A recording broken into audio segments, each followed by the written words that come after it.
Now we will see how to use Planarize tools.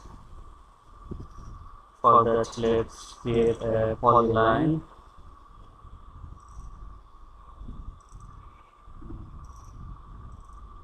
Let's create overlapping polylines. Finish. If we want to isolate our line in every intersection, we can use Planarize tools. Click on Planarize and press Planarize button. Let's select this. This is a single line. This is another line. This is another line. All lines are isolated in the intersection point.